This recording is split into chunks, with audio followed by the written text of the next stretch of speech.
This episode is sponsored by Arc IT, and you'll find out more about them later on in the episode.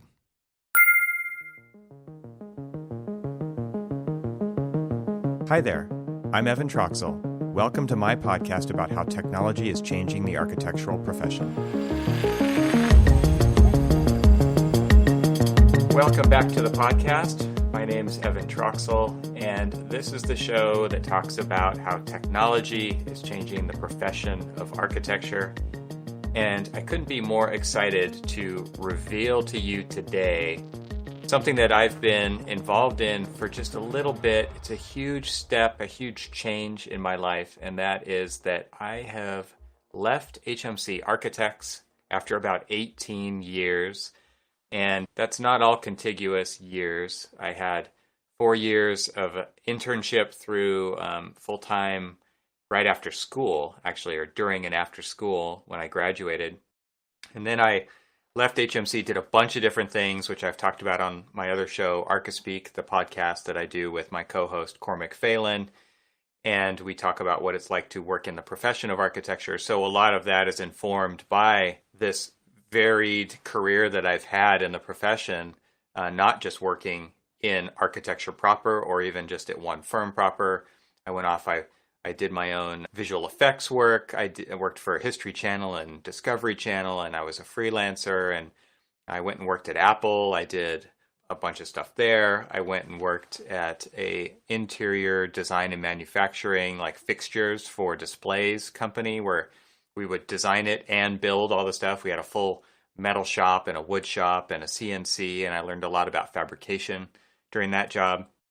And then ultimately got back to HMC Architects, where I have been now since 2007.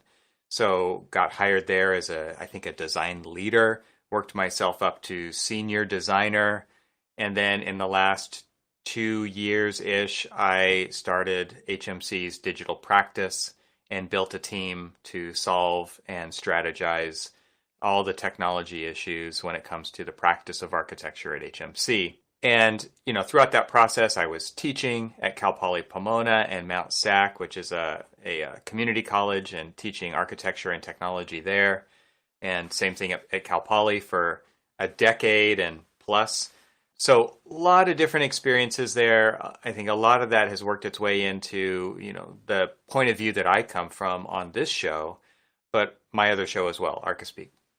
And so this is a very special episode because this is the embarking of a new chapter in my life. And this is the kind of the public reveal of that. So like I said, very recently I've left HMC, and now I am a full-time employee of TECT. And TECT is building the TECT app platform to solve the myriad of problems that we find in our profession between architects and manufacturers, realizing that that is kind of a fundamental building block for getting projects done.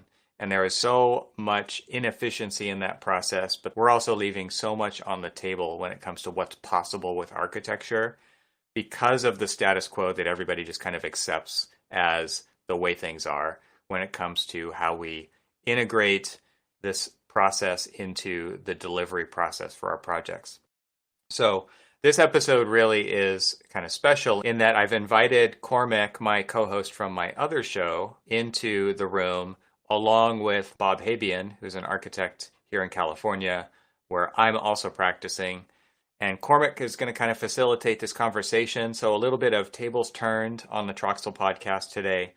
It's really about the fundamental problems that we're trying to solve from 2 points of view. The architect side, because this is really designed by architects for architects, or really anybody in the AE sphere, which includes landscape architects, interiors, things like that. And also the manufacturer side of that equation, which is a key part of getting things built, right? All of the pieces that we build our buildings out of come from the manufacturing side. And so we're going to talk today about how TECT is using technology to change that conversation and really connect people with other people and expertise in a just-in-time kind of a manner, like getting what you need when you need it, from who you need it from, and making sure that it's matched up to your project. So this is a fascinating problem set to be tackling and using technology to do just that. So I never really thought that I would be, leaving the architectural profession as a designer proper and working for a technology company. But I do really believe that architecture firms are becoming more and more like technology firms. And I wanted to have an impact on the entire profession. And so this is a great way for me to be able to do that. And this opportunity was just, I couldn't pass it up. So without any further ado, I am so excited to jump into this conversation about my next chapter with my friends, Cormac Phalen, my co-host at Archispeak, and Bob Habian.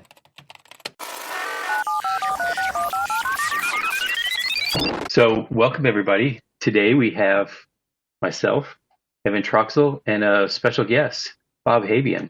And so we're talking about a problem that everybody in the industry has suffered with, and that's trying to reach out to manufacturers and get new products and new information.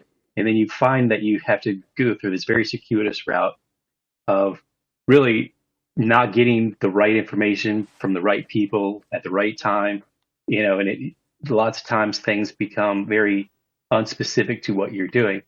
And so one of the interesting things that our guest Bob has done is develop the Tech Act. And rather than me going through a very long diatribe, I want to turn it over to Bob and let him tell us a little bit about what the Tech App is. Thanks, Cormac. So nice to meet y'all. I'm Bob Habian. I'm an architect and have a rather long history in manufacturing as well. And the long and short of it is, we all know how tough it is to reach manufacturers when we need to and to get the information that we're seeking easily. In response to that challenge, I've been working for quite a while to just shorten that gap. And the key to that is simply understanding a whole lot more about how architects and manufacturers communicate, where the holes are, and have spent a lot of time on the manufacturing side just to understand the subtleties and some of the misconceptions and some of the holes. So TechDAP is a solution to that that's inclusive of both sides. And my hope is that we can just facilitate better communication. So I'm curious, most of the time, especially, when you're knee deep into kind of like your own project management and you're working on a project and you're kind of like running through things, you go through the natural progression of the pain that, we always are looking for new products and all of this other stuff. And, I can tell you from examples far and wide, especially just on this current project, that, most of the time when I'm calling up a rep, I get the salespeople, and then there's this bouncing back and forth with, trying to get the right people at the, as part of all of this. And so when you were in the profession, you talked about working on both the manufacturer side and the architectural side. How long has this problem been going on? Because, everybody always says, this is just, clearly it's just a problem that I'm dealing with. And it seems to be a problem that's been plaguing us for quite a long time. Yeah, definitely. And I think it's a declining kind of slope of health in the situation. And it's been happening for a long time. I look back historically to a much better fit between the supply and demand sides of buildings and built places, right?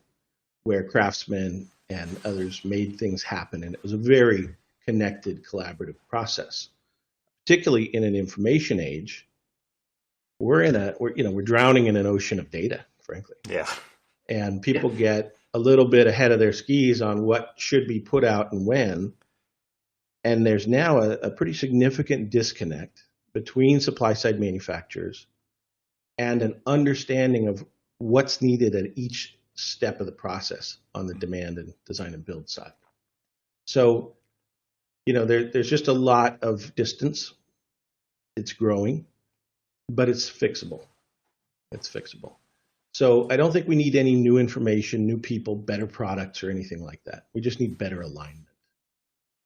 And so it's really more of an exercise in human factors of change and understanding that even if we've got a great plan to do great things together and back, similar to the way we used to do it in the built environment together, we really need to get a better understanding of where each person is in the process, where each company is in the process, and stitch things back together over time. But I think everyone experiences it on all project types all the time. Yeah, it's funny is that we have this huge flood of information. I mean, people can Google things and get thousands of bits of information about just, I don't know, any product that they're looking for. And for some reason, the easier access to all of this information tends to get us the wrong information, or not the information that we need specific to what we're doing. What is kind of the goal of TechDAP in kind of like reconnecting or kind of like distilling back down to the information that we actually need to get? Kind of like asking for directions when you're driving, right? If you don't know where you're going, how dare you? Don't try getting there. and so when we go online and we start searching Google and we find, little kernels of information and we pursue those even further, and then we get to a directory of products, and then we dig into the features and benefits and the specs, and we don't even know what we're looking at as far as availability, cost point appropriate to our budgets, etc. So the whole notion is, rather than start the endless black hole of search for product information and product data, why not just connect with the experts in those arenas, right? So if I'm trying to make my way through farmland, I probably want to talk to a farmer. Say, hey, here's where I'm trying to get. And he says, okay, well, here's the best way to get there. And he can give me a great answer if he's a better listener as well, because it's not just getting from point A to point B. I might want 5 very interesting milestones along the way that matter to me, and I want to go sequentially to each one. And so it's more about having a conversation that's a good give and take, that's patient and comfortable, that's not about a sale, that's not about a quick close or a quick answer per se, but about clarity and understanding. I often just reference the fact that with every project involving hundreds of products, literally, and behind each product, multiple manufacturers, it's very easy to get overwhelmed because there's simply too much information and too little time to make sense of it, right? So as architects, we need to give up on the idea that we're supposed to know everything and get back to more of a conductor role, a coordinator role, where we engage the knowledge that's there on the supply side and let them help inform our questions and milestones that we need information for the one primary function, and that is to be able to make an informed decision as a design professional, right? What we want to do. And we're trying to find what we need to achieve that, and the tools simply haven't been there. So TechDAP is recognizing 2 sides. One is the lack of the right tools, and then the other is the need to coach folks along in this new arena to better understand each side of the conversation, each side of the audience, and to encourage patience and clarity and openness.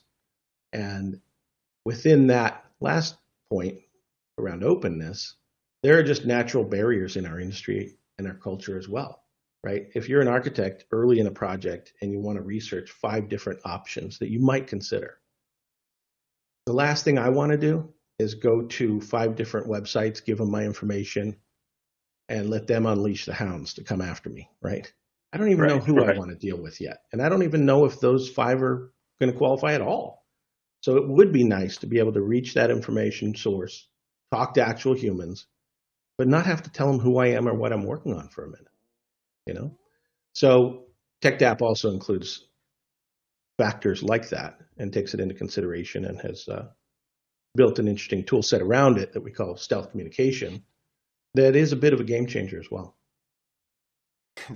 I think in that conversation right there, like you just outlined all of it, right? So there's how do we find stuff that we need when we need it? How do we make decisions based on, these progressive steps along the way? So the timing aspect to it, right? Yep. So again, kind of what you need when you need it. The when part is extremely important because we all know we start at 30,000 feet and work our way down to a more finely sharp point as we get further along in the process. And there's a lot of stuff that happens in the current process that's completely broken about that, right? We're, as architects, fielding sales calls that are unsolicited. We're getting a flood of emails in our inboxes where they're just throwing spaghetti at the wall because that's the way that it's been done, right? And so no fault to them. They're not salespeople on the manufacturing side are not stepping back and saying, what do architects need from me and when? They're just saying, like, this is how we do it. We sell stuff. And in order to sell stuff, we need to be in their inbox. We need to be on the phone with them all the time. And not stepping back and saying, what do architects need? When do they need it? And how should that process really work? How can I actually serve them instead of selling to them? And that's basically what you're talking about with TechDAP, right? Yeah. I mean, the magnitude of dysfunction is overwhelming when you really take the time to understand what goes on, right? For the experience of one manufacturer, they might reach out to an architect once a month, once a quarter, let's say.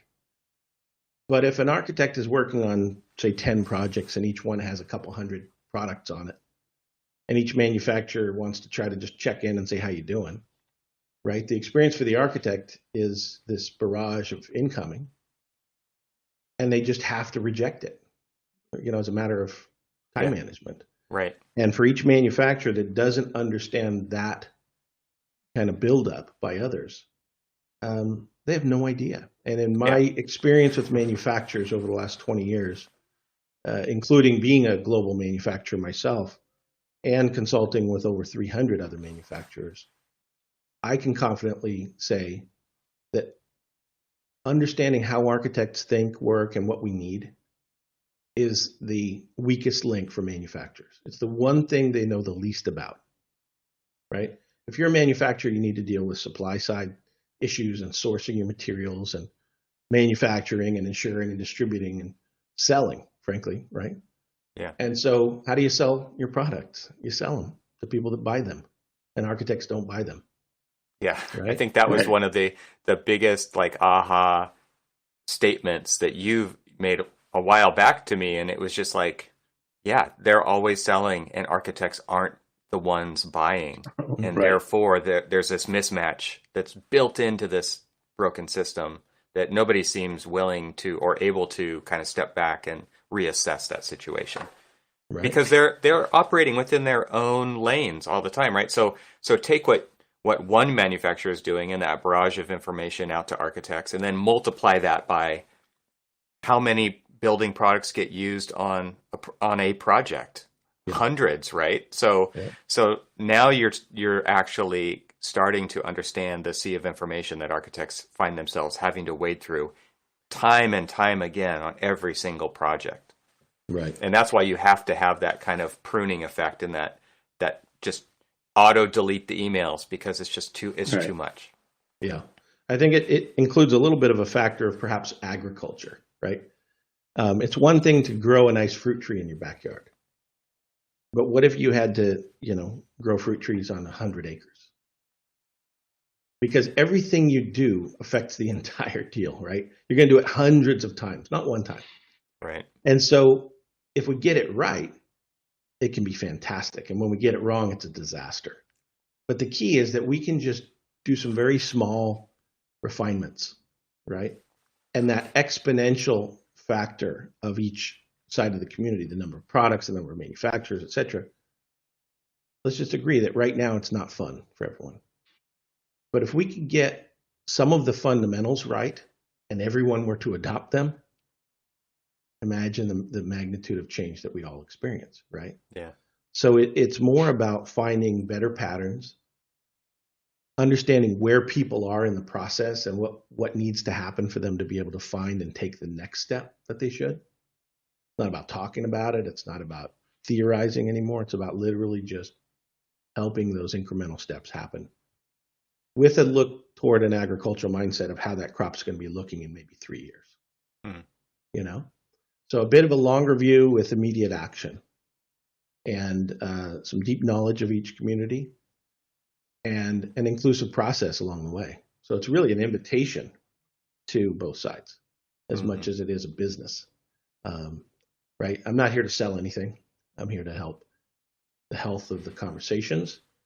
And take, for instance, that communication with architects, right? Manufacturers don't quite understand it, and they're trying to sell to them without recognizing fully that architects are perhaps your best sales lever, right?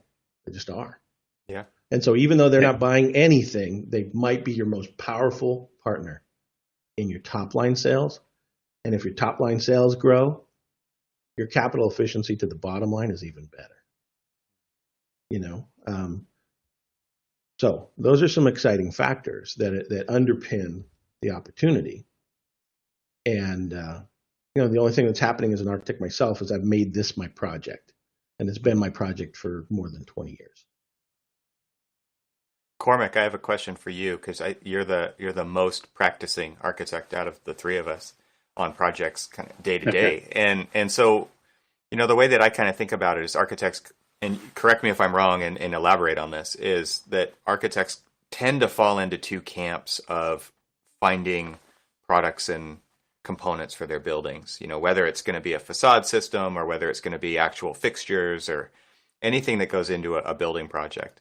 A lot of times we're in one of these two camps, or maybe both of them, right? Is we use what we know because it's been proven, or all that information has already been collected. It's in the spec, like it's already there. So I look at that as stuff I don't have to do again, right? This is that I've already built this. And so a lot of times we become like overly dependent upon that because we just don't want to spend the time looking for new stuff, right? And then there's the other side, which is like, okay, I'm going to find something new for this project because the performance criteria demands it, or because of the location is different than what I'm used to. It could be a number of things. And we go down this, like Bob said earlier, this black hole of search, right? And so you never know where you're going to end up with that. You could end up on a Pinterest page that doesn't ever get you to actual product information. Right. You could end up on some manufacturer's website and every one of them's different, right? And you could be kind of scrolling through 100-page PDFs looking for a certain detail, right? So you could just see like how there's so many pathways that the search goes down. And again, you never know where you end up, and you never know where you're going to end up. And there's so many distractions along the way. I like to say that, you never know how you ended up shopping for shoes when you started out on that product search, but you did, right? And that's because the sidebar is loaded with ads, and it's made to distract, right? It's made for you to click on that stuff. And so, from your experience, how do you feel about that? I mean, I think this kind of gets back to that idea of the fundamentals of what this is just putting people in touch with people rather than searching through directories and endless searches or reusing what we already know all the time. So basically, without knowing about the tech app, a lot of people have been asking me questions about, kind of that very process over the course of the past couple of weeks. It's been a pretty hot topic about, specifications and, right products that are used and things like that. And, what's interesting about the two camps thing is that I would venture a guess to say that a lot of times we start our projects off with in camp one, where, most of the time we start to look at our basis of design for the project more of like, okay, we're comfortable with these products that we've used. We know that on the last project it was successful. The last, specs that we wrote, we liked this product and all that other stuff. And so you kind of start that way. And then as hopefully you start to evolve the design, then you start to say, okay, the last time I used those sliders, they were great, but I have a different performance criteria. And I know that in the past they haven't been able to meet that. I need to start actually taking a look at other products that are, comparable to this design aesthetic that we want, but with a different performance. And a lot of times then it goes off onto the Google searches and just trying to find them. And then, they're like, oh, look at that. Ooh, I like the way that looks. But you never really get to get into the meat of like the performance and stuff. And so a lot of times when you reach out to a lot of manufacturers, you do get the sales call and you do say, well, so, oh yeah, well, our product will meet that. And then the more and more you dig into it, when you actually get to like the technical side of it, they're like, well, that product is good for this, but that product is good for that. You're looking for this and it needs to be that rather than this kind of thing. You're just kind of trying to, get to those quick decisions of like, okay, I like this product, but I need other products, especially a lot of times when we're looking for the approved equals. And a lot of times we as architects like to stack the approved equals in a manner that, okay, I like this product and this product and this product, and that's how I want to stack my specifications. So at the very least in the manufacturers is if you get them the right information that's really conforming to the design aspects and performance aspects that you really want, you're going to be able to get a good variety of really strong manufacturers in your specifications. So when they're competing, it is an apples to apples rather than an apples and, sometimes when you write a spec, you kind of like write it for a very specific one and you kind of like handicap all the other ones. I can't stand that because one of the things that we all know is that none of the projects are always going to have 100% of the products that you want. And so you should be looking for comparables and all that other stuff. And so I'm actually in both camps of it. I actually do work on, I kind of started as like, okay, I do have to do a basic design and schematic design because I'm going to have to do a, kind of a schematic design budget. And so I'm going to need to have real dollar, figures to all of those products.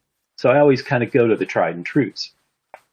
And a lot of times I'll say, okay, did this tried and true work for me?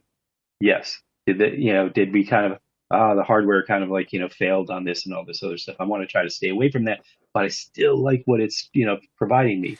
What is, option B, C, D, and E, kind of things. And so, I can, there's an interesting soapbox that I could pull out and start standing on and preaching to you guys, because this has been a very strong conversation in the office. And, even on my own project team, we just did a bid submission, and I was telling Evan, and we finally, we started to look at after action views, and it was just like, well, what are some of the things that we should have done differently? And one of the things is make product decisions quicker. It was hands down. It was like literally one of the first things that almost everybody says, like, yes, because we had an idea and, it kept evolving throughout the whole design process and even into construction documentation. And I was just like, if we're able to make bigger decisions, because like sometimes, bad example, but, sometimes we'll like get to a product that we like, and then we, reach the manufacturer, don't really get good responses, and we're, it just kind of like drags on, and then you're like, okay, how did we solve that? And we're like, we're not sure yet, and you're just like, we didn't solve it because it was too tough of an idea, and we just kind of kicked it down the road. And one of the things, and so one of the things that we, we're specifically to like what we're discussing right now is that if we can get more informed decisions a lot quicker, it'll really help us with, I said we should never decide a manufacturer, a product well past DD. You should make that decision at DD and move on, because CDs is just documentation. And the thing is like, well, we're not just, we didn't really look at the right people, or we were sold a bill of goods, or we only got this one, but then we realized that we were really looking into it. It didn't meet the performance criteria and stuff. And the thing that, I find really exciting about, like, the things that I know about TechDAP is it's going to be able to get it's going to help facilitate architects to make a decision a lot quicker. And the right ones, the more project specific ones. Yeah, and I would say it's not even about quicker, although that is, but it's like appropriate timing, right? So it's not like I Okay, want to get we'll use that. all the information all at once because Right, we right, all right, know right. that's not how it works. But it's Yeah, like, but where does all that stuff plug in, and how, and it should be based on your needs, right? yeah, yeah, yeah. Yeah, that brings to mind three things. One, in terms of timing, would you rather get an answer in 15 seconds, or would you rather get the perfect answer even if it took a day or two? Right? Because if that manufacturer could truly understand the intricacies of your design intent, Yeah, maybe they need to go do their own bit of work for you yeah, yeah, and come back with the right solution instead of just giving you what their gut says is the next thing to say, right? So yeah, that's true. timing, I think to Evan's point, is appropriate timing. And it's Yeah, everything from concept stage to post occupancy. Architects still have questions along the entire spectrum, right? So it's not just about sourcing a product to get it into your package for bid. It's about, hey, I was just proposed three alternatives post bid, or during the bid, and I've got some basic questions. So yeah, the questions are, here's the key, are hard to predict, right? So if I'm going to put information on my website as a manufacturer, what questions am I answering already? I don't even know what they're going to be. Yeah. So that conversation makes a big difference. Another point is that, when we have the opportunity to communicate and we don't know who to talk to, right? Where do you begin? And so what's ironic to me is that as architects, we probably, when I said earlier that manufacturers' weakest link is that they don't understand us, we probably all went, man, they sure should. Didn't you think that? Didn't you Yeah. think yeah, like, it sure would be nice if they took the time to understand us? yeah. Well, here's the irony. Would you agree that maybe one of the weakest links as architects is that even though our projects consist of real products with performance criteria, cost, availability issues, etc., that one of our weakest links is understanding how to make informed decisions around products Mhm. and understanding Yeah. how to navigate that process? Shouldn't we all know exactly how to do that already? And I truly believe it's one of our weakest links. So here is kind of a aha moment that I came across a long time ago when I saw both sides. It's the simple realization that all of the data that might inform answers to our questions are sitting in the hands of the manufacturers. It's already there. It's already Mhm. known. Cost, availability, et cetera, et cetera. What we don't do is allow those manufacturers to collaborate with us in the process a lot more actively. To recognize that, don't even try to come up with a good notion of what we think it might be as architects. Just know that all the answers are there. They're fully accessible at no cost. The manufacturers are hoping to have that conversation with us sometime, and we just never make the call. Mhm. So whether there's tech app or not, the idea of, hey, I've got a project, I've got some questions or options on products, and let's say that I am thinking of using that door system that I used the last time, but I'm not sure if there might be something different about my next project here. Those door guys, they kind of know all the options a lot better than we do. Yeah. So before we even decide, should I use that same one or maybe something else? Here's a good example, concrete block. I worked with it for 8.5 years with one of the largest manufacturers in the Western US. I met with hundreds of architects on hundreds of projects. What's your thought on concrete block? Pretty simple product, right?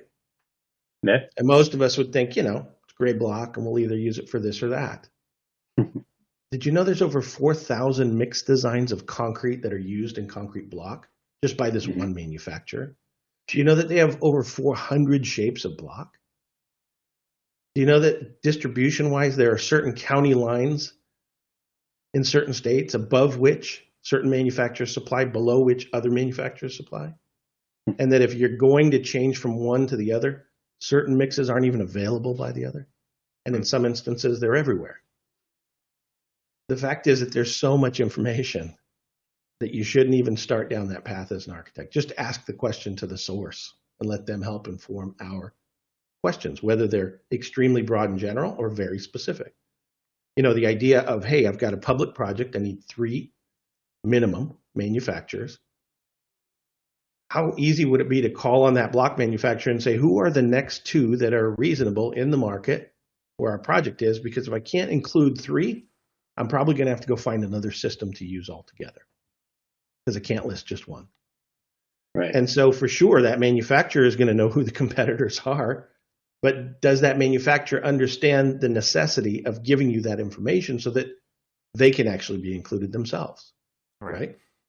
So it's a whole series of interesting moving parts that are, again, they're all present. It's just about alignment and understanding and actually empowering each side with the resources that exist on the other and letting them play in our process.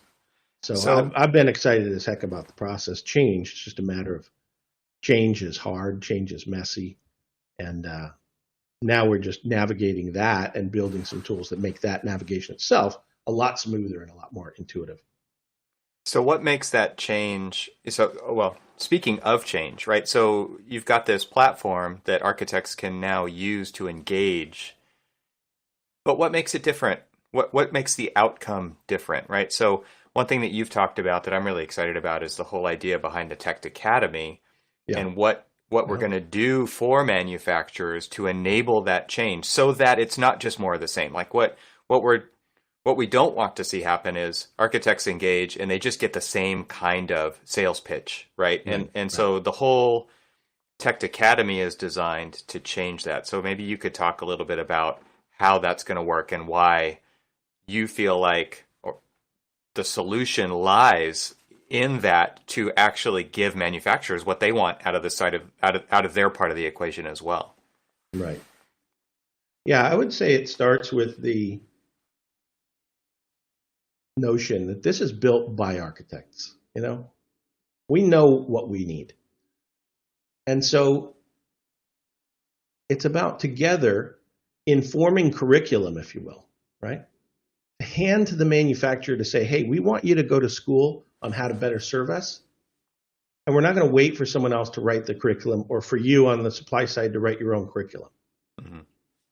And so the Tech Academy is an opportunity to include our opinions and wishes and preferences on what would you say to a manufacturer if they invited you to help them help you or for you to help them. You know what I mean? And so the Tech Academy is curriculum by architects to help manufacturers understand those fundamentals while recognizing the needs of the manufacturer. And so it's really an invitation for curriculum content, and I think that's going to be an ongoing process, right? Good thing universities didn't stop with their curriculum development 50 years ago, right? Right. Times change. So the content is an ongoing factor, but the fundamentals that have just not been there before are pretty easy to discern and assemble.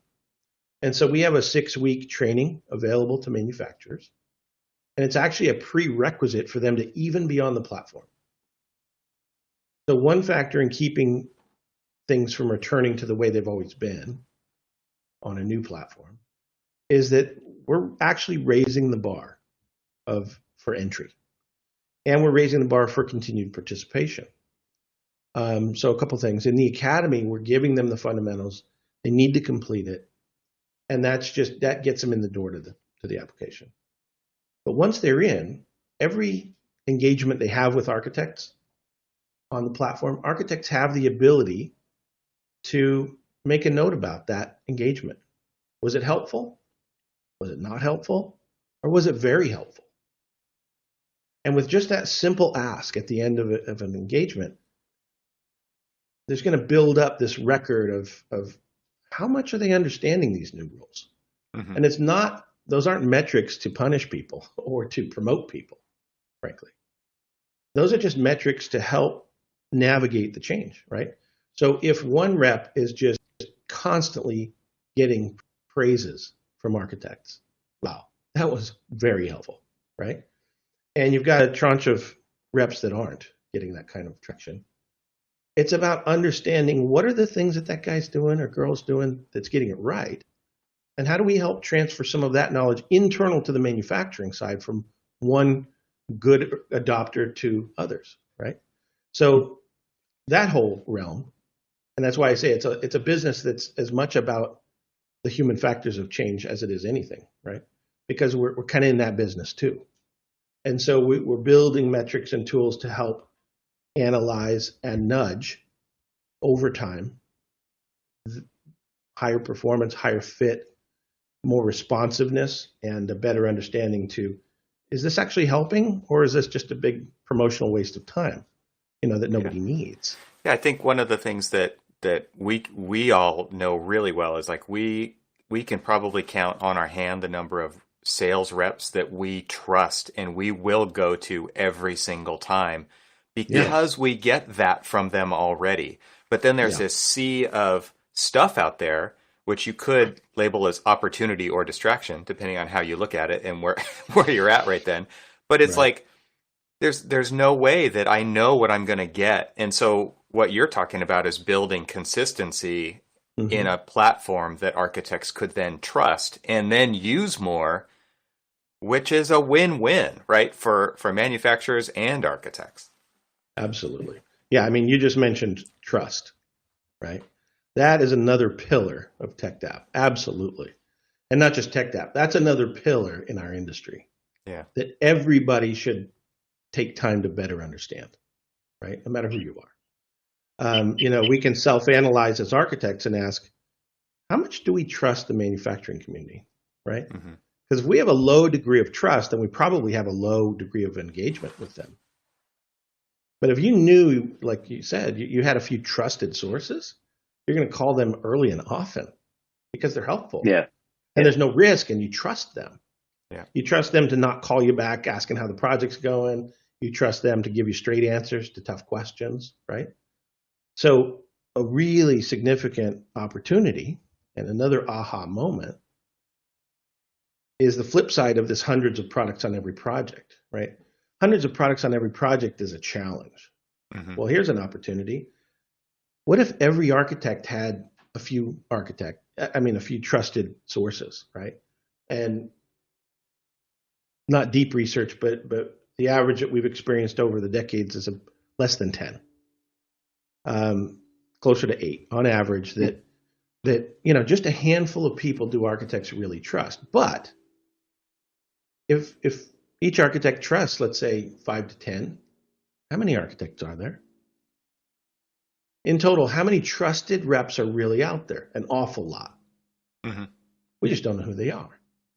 And so the other thing that the platform allows is kind of a peer-to-peer cross-pollination of giving up those short lists of our best folks and sharing those names with others, right? Because if I need 300 trusted sources and I've got 5, I can either spend the next 20x to get to the 100 myself, or maybe 20 other or 40 other architects have got their own 5 that round out my needs pretty easily. Yeah, and I think with that specific kind of thinking, it really is about raising the level of the whole profession, where some people will protect those relationships, right? Because I need them to be available when I need them to be available. So I'm not going to let everybody else know about them. That is the complete wrong way to think about it. The right way to think about it is, if you tell this community about your 5 and they tell you about their 5, like, it's this sharing economy that starts to build a community that raises the level of the entire profession going forward. And it's all built on good relationships and trust and sharing of knowledge and getting what you need when you need it. And it really starts to address the fundamental problems that we have just ignored for so long, because this is how we've always done it. Yeah. And these are subtleties, right? Assessing your degree of trust of supply side manufacturers. That's something that we don't spend a lot of time thinking about, frankly, right? As individuals. But another interesting point about trust and sharing what you know, right? I once wanted to share some information about a fishing hole that a few buddies of mine and I went to. And they're like, dude, don't ever tell anyone about our fishing hole. Yeah, it's a cardinal rule. If you tell them about our fishing hole, then there will be no more fish pretty soon, right? Well, that's appropriate when there are finite resources, right? But supply side knowledge base is not a finite resource. Yeah. What do I gain by not sharing a great rep with someone Right. else? We're not going to run out of information, guys. In fact, just the opposite. The more we do that, the better they will understand which information is relevant when, and they're going to self-organize a little better if they have the opportunity to talk to more of us. And so and then as far as work effort as well, again, if you know 5 trusted sources, then go ahead and plan your own life. How long will it take you to find and develop, another 95 relationships with sources? Just do the math. And is that going to be a fun process? And do you know how to do it easily? Or would you like to have handed to you 95 trusted peer sourced experts like tomorrow? Yeah. And that Yeah. kind of nuance is about, the network effect, kind of crowdsourcing, all of the above. But we're applying those principles now to just, again, as you said, improvement of our process and our practice, elevating the profession, elevating things. And then when I hear like a news story about buildings need to be more energy efficient or more resistive to fire, or you name it, right? The whole stock of buildings need to elevate it to a certain thing.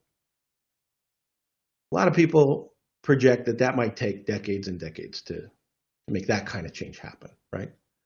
But imagine how much more thoughtful and higher performance your outcomes could be if you were able to shift really quickly to having far better source access to make far better informed decisions on all of your products. If you did that on your next project, right? And it's hard to do midway on any project. So it's not like shift gears in the middle of your current project. Sometimes a current project, you just have to go, hey, water under the bridge, But the next time, instead of guessing, use the old door system or guess at the next one, just call some door suppliers and say, hey, here's what I'm thinking. Don't call me back. Answer my question and get the information from the horse's mouth. And if you were to do that, on your next project, imagine how quickly the outcome might be a hell of a lot better, right? And so I think, for instance, one of the solutions to energy efficiency in the world, architects having better access to information in order to make more informed decisions, right? Case in point, I was part of a company that I helped start more than 20 years ago on Wall Street. And we built out an event center with over 300 manufacturers. And I was kind of the developer on the project, co-developer. And my ask was very simple. I asked the manufacturers, what would you put in this space that would showcase your current best products? Simple question. And then in response, we used those best products and we put them all in one place. And by definition, just by that simple ask of each manufacturer, by definition, that space was the most advanced built space on the planet Earth.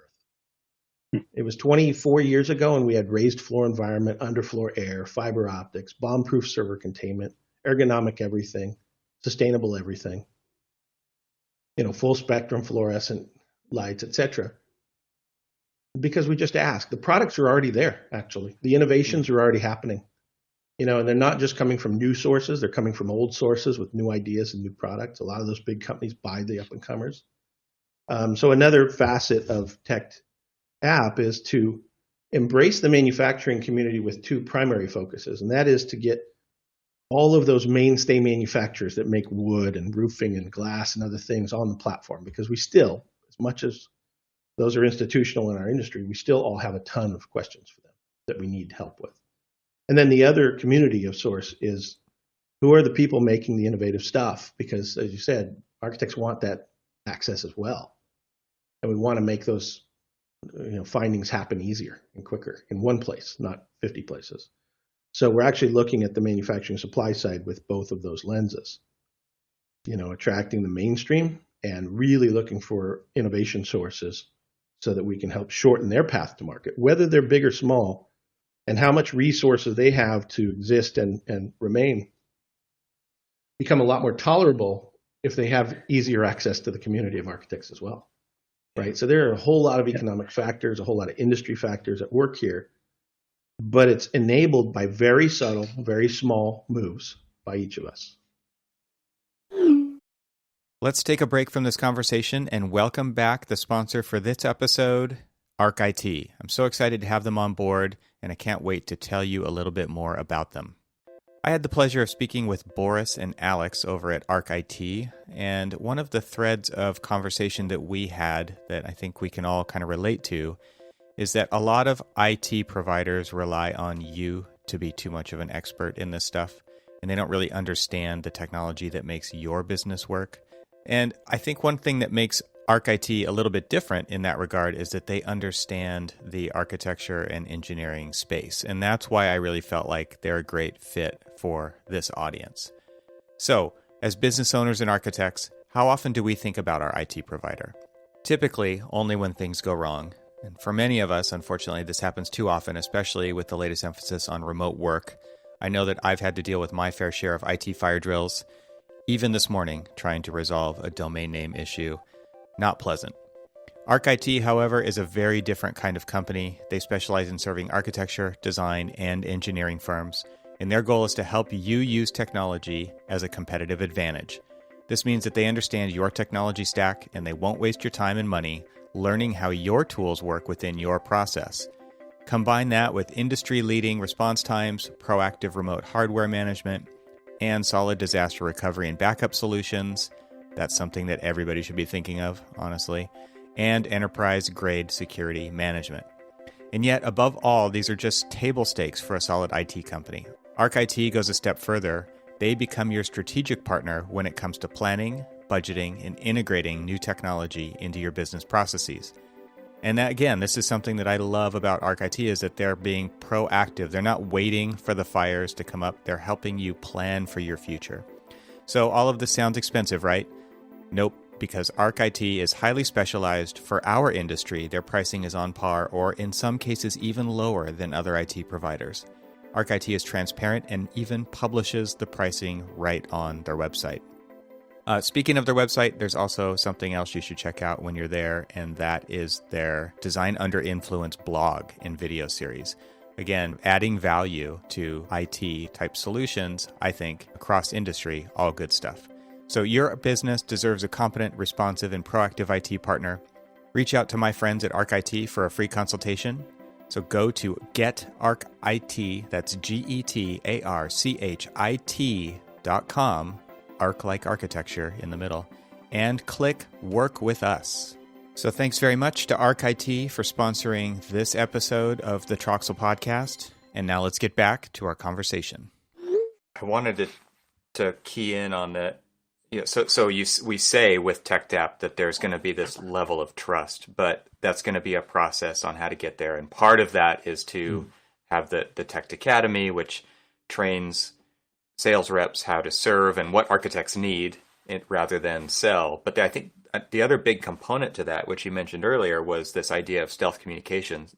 And Cormac, what I wanted to ask you was, when you are looking for new products, and maybe you're working on a project that you can or can't or don't want to at the earliest stages reveal, right? For various reasons. Like a lot of times an owner requirement is that the project can't be revealed. But then there's other times where it's just like you don't want somebody doing the runaround on you, right? So, can you talk about what it's been like for you as a project architect and how you do build trust over time? And then kind of taking a step back and saying, well, what if I don't have to do it that way? I can actually do it fully veiled with a system like Tech is offering, and how that might change how you approach finding new things. So I'll say that two things that I always look for when I'm trying to, approach a new product with a manufacturer, and it's access and accuracy. Accuracy, the things that are very specific to the question that I'm asking. I mean, I'm looking for a specific answer, and to be able to get back to me with the right answer goes a long way. And then, I start to realize that I can rely on that person, and I can start to ask them other questions for other projects, this project, whatever. And, and then the access is, they're basically very intertwined. It's finding the right information in a timely manner, but also just feeling like, I'm not just being sold to, I'm actually getting the products that I want and the answers. I mean, because when I'm looking for products, I'm not just looking for, ooh, it looks really pretty. I also want to know, ooh, it's going to perform really well. Performance, And a right. lot of times, people are just saying, well, I can give you this really pretty thing, but never really fully divulge, like the performance aspects that I'm really looking for when I need a product.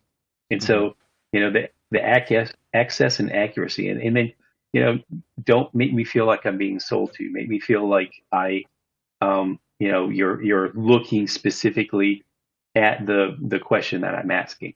Yeah. And the great thing about the stealth mode is that, and yes, you're absolutely right. In fact, even my more current project, for years, I wasn't allowed to even say who it was that I was working for, Right. let alone, what the project was. And for a variety of different reasons, and all of them were legitimate. But, a lot of times the sales guys look, I really want to just keep focused on that particular project. So when it comes out to bid, I can bid on it. Like, well, you'll know that when, we're allowed to, but When it's up until appropriate. then, I still need all of this information. And Right. sometimes you got to be a lot more forthcoming with just saying, okay, I don't need another project. I just know, I'm working, I need to work with you so that I can, actually have that shot to bid on it later on. Yeah. Mm-hmm. So like functionally, mechanically in the app, you can give your project a known as name, which can be whatever you want, which Right. helps you track this kind of collaboration with manufacturers, getting information that you need when you need it and keeping it in that place. And what that allows is you to talk about this as a subject and remove the pieces of the information that maybe aren't appropriate to talk about yet, which is, I think it's kind of two things that, if I put myself in a manufacturer or sales rep's shoes, I'm looking for what's the project? Like, how juicy is it? How big is it? Right, exactly. Who's the client? If I don't know project information, who's the client, right? But then also, like, what's your domain name that you're coming from as an architect? Is it one of the big H firms, right? Is it an HOK? Is it a SOM? Is it a ASG? Is it like what is it? And that also helps kind of fill in some gaps about the potential of that project and how much they might want to pay attention to it. What I like about this is it levels the playing field, right? It says like every architect gets equal access because all they want as all of them together is information, right? It doesn't matter how big or how small. Right. And it works the other way too, right? It's like now as an architect, I can go in there and I can look for stuff by an up and coming because it fulfills the requirements that I need. And it gives them equal access on the platform as a giant manufacturer, right? Mm-hmm. So it's pretty cool, I think, in a way that it levels the playing field across the board to make it where, what is this really about? Like, it strips back the conversation to just getting people the information that they need. And then these manufacturers are competing on that performance of getting you the information that you need, right? I think that's fantastic. Yeah, and from the manufacturer side of things, as you're saying, so the architect's going out there and they're looking for, one thing. And so with the manufacturers, a lot of times, sometimes I've had experiences in the past where they're like, oh, that's not, big enough of a project, or that's not important enough of a project. I love the opportunity to just kind of take that out of the factor, and they'll just say, I'm just going to give you information. Because then you say, okay, I've never really used these people before, but they definitely fit the bill. And they're fine, they're talking to me, and so you can like take that information and you can have, these informed decisions, rather than just saying, okay, I'm going to go this, the one stop shop that I always go to because I know they're going to give me the information. And, nobody's really forthcoming with their information. Now that everybody's forthcoming with their information, it not only opens up, a lot more like, trusted partners for us, but also for them, because they're, now I'm going to have access to that HOK or SOM project, or whatever, without ever knowing it, because, if they give the architect the time of the day, then then the architect's like, okay, Yeah. Exactly. They can Exactly. make a decision, right? It gets them to a decision faster. So, okay, Right. so Right. this is a vehicle to build trust. And so Bob, can you just talk about like where did that idea come from and Yeah. how do you see it playing out ultimately? Because again, like we can't just say there's going to be trust. Trust is a process that people Yeah. go through developing through building these relationships, and the Sure. benefit it's going to benefit both sides. So maybe you can talk about that whole spectrum. Absolutely. It was all of this comes from firsthand experience and conversations with my peers, right? So we've all had the conversation, we've all had the experience that we just don't want manufacturers calling us when we don't need to talk with them. Simple concept, right? Hmm. Right. So everyone would think, wouldn't it be nice if they didn't do that? Well, we have two options. They entirely change their ways and just stop calling, or we have a way for them to not call us. Okay. And so, to the point of projects, for instance, their habit is to chase projects, right? That's what they do. They want to know what the project is, when it's going to bid, et cetera. I literally read an article this morning in a business journal about a hospital project. And it's actually a hospital. My daughter is a nurse. And that project is breaking ground later this year. It's almost a $4 billion project. They expect occupancy in 2030. Wow. There are renderings of the project. They're breaking ground this year. How many product decisions are already made as far as systems and choices and bids and relationships? How many unnecessary calls are there going to be in the next 9 years of companies reading about the journal article this year or 5 or 7 years from now and going, hey, let's go get into that project, would you? Too little, too late, Make right? the call, make the call, make the call. Yeah. So those are some of the kind of reasons that kept poking me to try to solve that question. And the answer is stealth communication. Hmm. Simply providing a really impenetrable veil between me and whoever I want to ask a question to, where I don't have to tell them who I am or what I'm working on. And this gets me really excited because this is like a total technology solution, right? It's a Like, technology solution, right? And that's the point, is that conceptually we all want that. Hey, where's the veil I could just walk around in as an architect and not have people even know I'm there, right? I want the answers. I got to call you. We got to talk.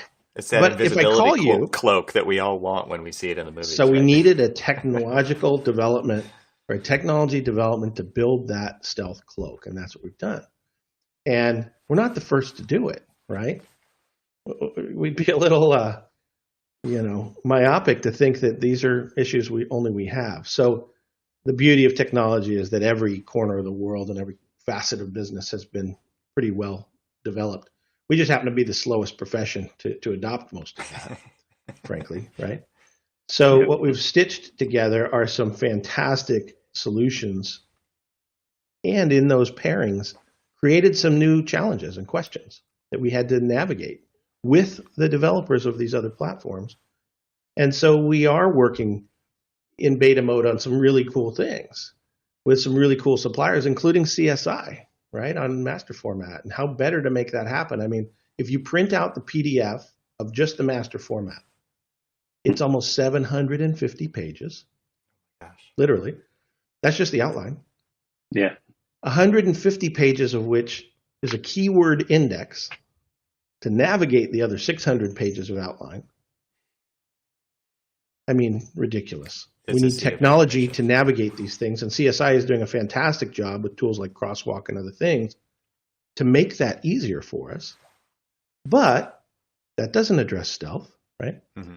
But it's part of it. Like if I need a stealth solution that can allow me to put in a couple keywords to find the right person with whom to have a stealth communication, well, that's a piece of it. But the actual veil is yet another supplier and another process. And so the TechDApp is a collection of very specific technology woven together to achieve that outcome. So for users, we simply put in a keyword, find the right folks to talk to, engage either a call or a chat. Email is a little tougher to veil. You can do it, but it's a little tougher. Your domain name's attached to it. It is harder. Yeah, or if you take the Craigslist approach where you anonymize your email, etc. I don't know how many of you have seen that, by your fourth anonymous response in Craigslist, it's actually showing them your full email. Yeah. It just like degrades the process because it's really hard to control two sides on an uncontrolled platform for very long. But a phone call is a phone call and a chat's a chat. And so we have the ability to anonymize both sides. But there's only benefit to anonymizing the architects. We want those folks, the supply side, to tell us who they are, know who they are, etc. But they can't call you back. In fact, what we did enable is a tool that allows the manufacturer to ping you back, right? So if I make a call to a source and they're not available and I have to leave a message, how do you do that? How do you do that without them calling you back? Right. So you leave a message. They get a ping invitation. So they're allowed to ping me back and say, hey, I missed your call. Or, hey, I got your message and here's your answer, via chat. Again, anonymously, sent to an anonymous source, but it sent nonetheless. But if they want to talk to you or follow up on your call, they get the invitation to ping you back. So as an architect, you leave the message. A minute later, 5 minutes later, a day later, you get a ping. And that source is saying, hey, got your message, ready to talk when you are. That's it. That's all they can do. So now when I decide, I can reach back out to them in stealth mode and make that call. Why? Because I might be in a meeting. I don't want them calling me back at 9:42 a.m. Tuesday. Right? I want to talk to them. But I don't want them to know who I am, and I want to call them when I'm ready. Right. So things like that are built into the platform. We're eliminating the hassle. We're enabling the connections. We're delivering the cloaks of anonymity, etc. And just basically taking care of the small details that we all want, but none of us would have the resources to build individually, right? Yeah. And so we're putting those fundamental pieces in a collection of subparts to the tool set that just enable users to do what they wanted to do all along. And that's use your phone, use your computer. If you spend most of your time on your desktop, it works there. If you are mobile and on the run and super lean, and that's the way you prefer it, works there. It works on your phone, on a tablet, on a desktop, etc. And it's global, high security technology. There's no loose ends here. And ultimately in the service of building trust and verifying performance, right? So over time, if you decide after a day that you want to open it up and let them know who you are, you can. Or if you want to wait a year to do that, because then that's the appropriate timing. Yeah. Or they have shown that the reciprocation of getting you the information you need when you need it and playing by the rules, and they've built that trust. Like ultimately, you can just open it up and lift the veil, and the communication is there, and now we know who each other are, and we could go other routes of communication that are more appropriate for different phases of a project, et cetera, et cetera. So, yeah, you mentioned the word verify. Yeah, it brings up another couple thoughts. So one is verify. One of the risks that manufacturers have in a platform like this, and they've voiced it pretty strongly, is how do we know that these are actually architects that are stealth behind a veil asking us these questions? And how do we know they're not our competitor? Right? If I'm their competitor, give me a veil. Let me ask them questions without them knowing I'm their competitor. Hey, how much does that cost? Yeah. Who are your competitors and what do you think about them? So verification is a really important process. So user authentication. Yeah. Just like we want to know that a manufacturer has gone through the Tech Academy, we want to know if you're actually in the design industry or if you're a competitor to manufacturers, right? And so we have a couple requirements for engagement on the platform. I stated some of those requirements and prerequisites for manufacturers, but for architects, it's a really simple thing. We just need to know that you're who you say you are. That's it. One time. So we don't need you to enter our site through gated entry every time, and we're going to ask you all these questions all the time. No, just help us authenticate who you are once, and that way we eliminate the risk for the manufacturers, right? because as you were talking about verifying the context of verifying their trustworthiness over time, right? Mm-hmm. And validating and growing their degree of trustworthiness, right? But validation of users is a key piece. There was another thought I was going to articulate or expand on, and it's gone. So it might show up again. That's normal. Yeah, I have holes in my system too. So, well, maybe we can start to wrap up, and I have a last, maybe potential last topic, and I would love to get your feedback on this, Cormac. Is okay. So let's say that this transfer of information along this timeline of a project is recorded, right, inside of this. So if you've got chats, and you're going to be making decisions based off those chats, and you're gonna on a project be talking to lots of different people as an architect, engaging with a lot of different people on this platform. And so when you set up that original project and you give it a name, you're basically creating like a folder of a repository of a place to put stuff. So Cormac, when you're working on a project right now, how do you memorialize these decisions? Obviously, they end up, the real decisions end up in the spec at the end. But along the way, right, as decisions get made, you tell me how many places, how many data silos that stuff could live in. Like the way I think about it is, okay, we talk in Teams, we talk in Zoom, we talk in email, we talk in chat. In some cases it's a phone call, some cases a video call, some cases it's a chat. You've got OneNote, like you've got a plethora. Right. I hate that word, but it's there, right? Like so talk about the whole, like where do we keep track of these decisions? We've talked about a document set being a set of decisions, right? And so where do these decisions along the way live for you guys, and where do you see an end to that? Well, so we actually try to simplify it. We were setting up our project tree folder of all the different, things that we're, pulling in information, whether it's existing information or whatever. We'll actually develop a project manual folder. And in that project manual folder, we'll have a products folder. Inside that products folder, we basically break it down through divisions of the specs. Yeah. Right. In each of those division 8, whatever we want to call it, we'll go in there and we will kind of start to dump in our research. And so we'll have a products folder, and then we'll have a final folder. The final folder will be everything is going to be, most of all of our work is all basis of design type, factory. And so the final one will be the basis of design that we are going to be building to. And so that's how we're going to write our specs around. All of the other ones are research that we don't want to throw away because it's good, valuable research that we might use somewhere else, or it might be an approved equal or whatever. But, we at least have, in that division 8, we're, specific to that particular specification section, we're going to, pull in all of the different things.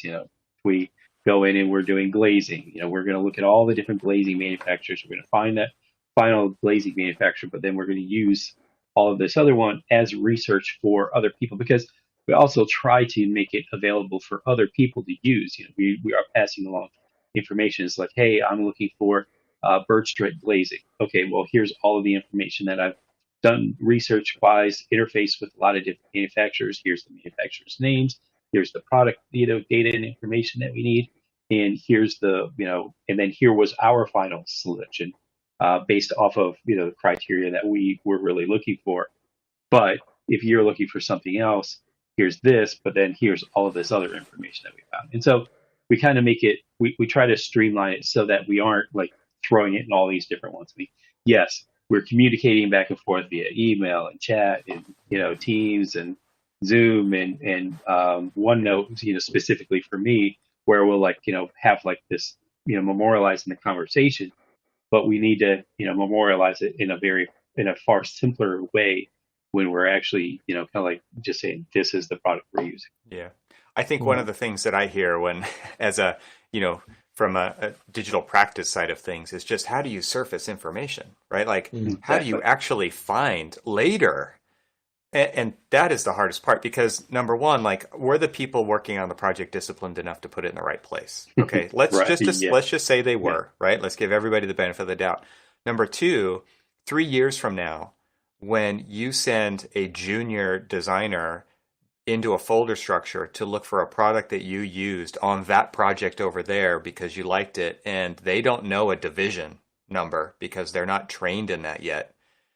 Right. That becomes like an hour-long search, right? And so to me, like, again, assuming it's in the right place, assuming it's named appropriately, assuming somebody clouded the page in the PDF of the product you actually decided to use, et cetera, et cetera, et cetera. Right. That is a deep, deep hole that information lives within.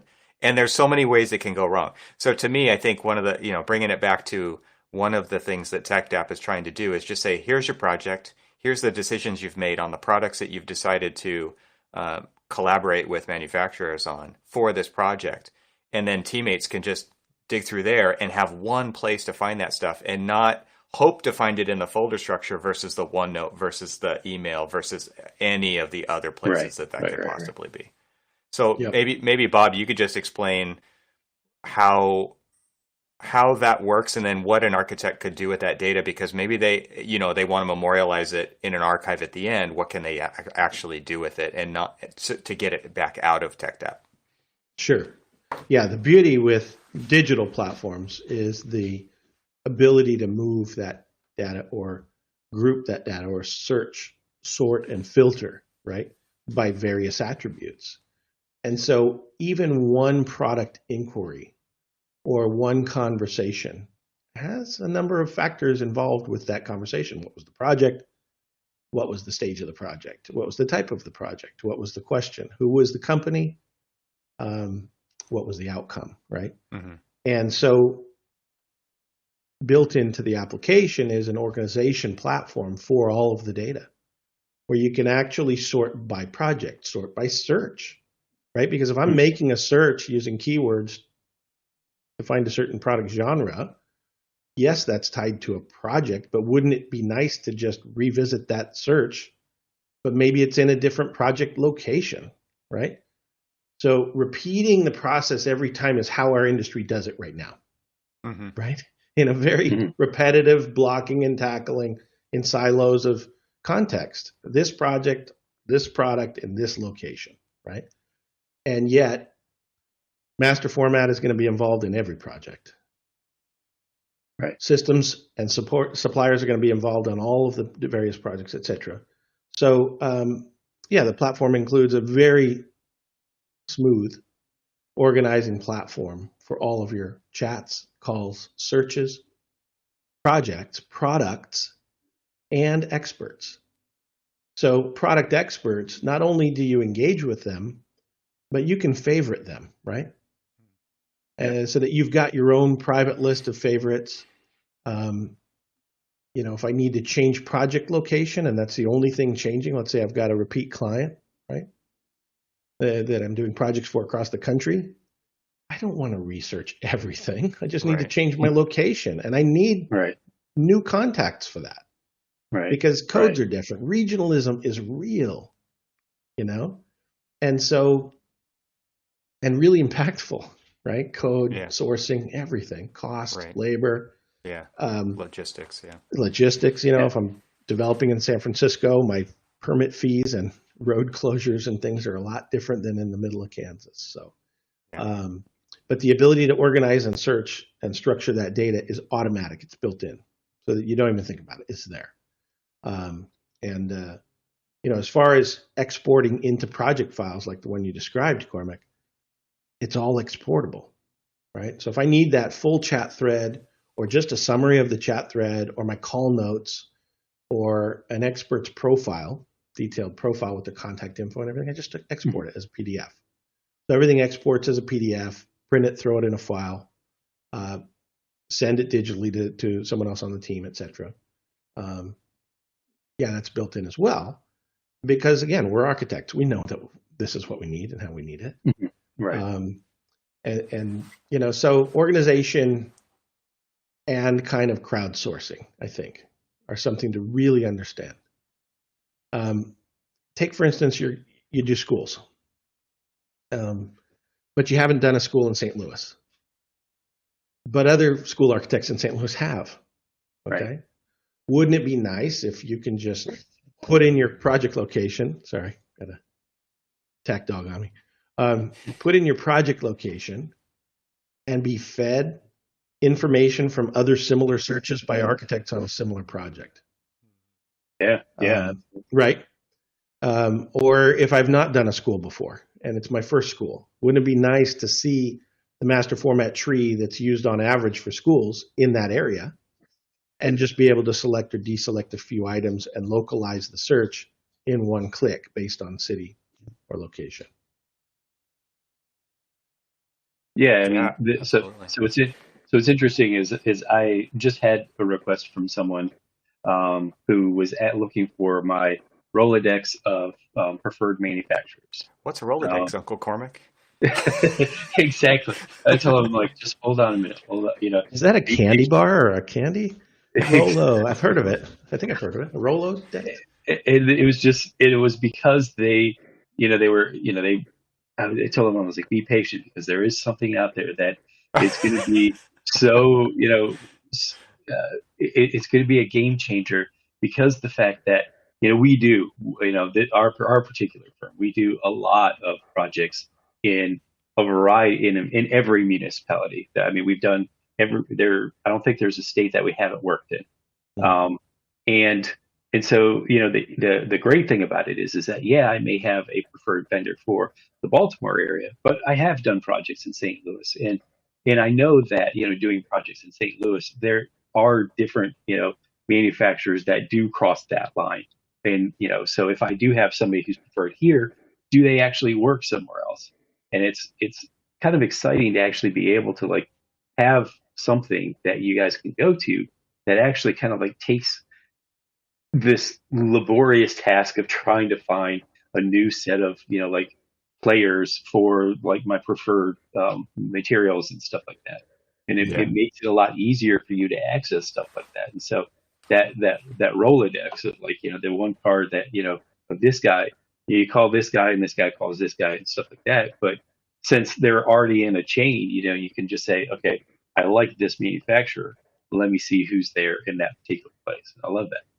Yeah. Well, I misled you guys earlier because I said that maybe we could start wrapping up, and now you've just opened up another thing that I definitely wanted to kind of quickly touch on, which is, we talked earlier on about architects making informed decisions and how this kind of endless sea of searching. Cormac, you talked about, you send off looking for one thing, you end up finding other stuff that may or may not work. And then in this last piece of the conversation, we started talking about regionalism, right? And so we started talking about the impacts that there are that are legit impacts. And there's also stuff that only works in certain regions. We're not just talking about logistics, right? So again, I want to start with you, Cormac, and then go to you, Bob, which is, Cormac, how many times have you gone off on a search to find something you really like only to find out that it will never work in the location that your project is based on?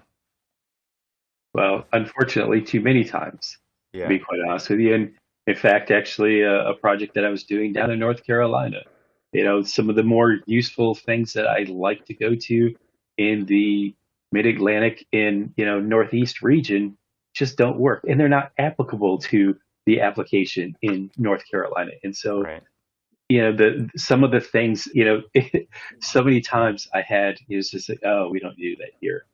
It's like, okay, I wish I would have known that, during my design phase things. Now I'm learning about it in submittal process. Well, and a lot of times that's because you're looking for information and maybe you can or can't find it, and you're making a decision without a rep's involvement because you don't want to do that, right?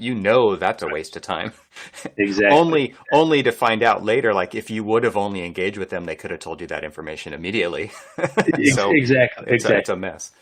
Yeah. Because then the irresponsibility of me, saying that, I selected this this manufacturer, but they don't work there. And now we're, having to, during construction, do that. And we know that substitutions aren't a one-for-one exchange of Yeah. finances. And so, Right. if I would have known that ahead of time, now I saved myself a lot of grief and the potential embarrassment in front of the client that, I didn't know that, this door manufacturer didn't work in this area. Well, Right. and if you think about it from the manufacturer side, they're missing out too now, right? Because Exactly. they don't get to put that product on that project because it won't work, right? So, Right. Bob, tell us how TechDAP is solving this particular problem. It's one of the bigger problems that needed to be solved for sure, for a number of reasons. I'll touch on those, and I'll try and answer it from both sides. First, Yeah. from the architect's perspective, and then from the manufacturer, because the impacts are tremendous. Fortunately, the solution is really simple. But let's start with the architect's experience.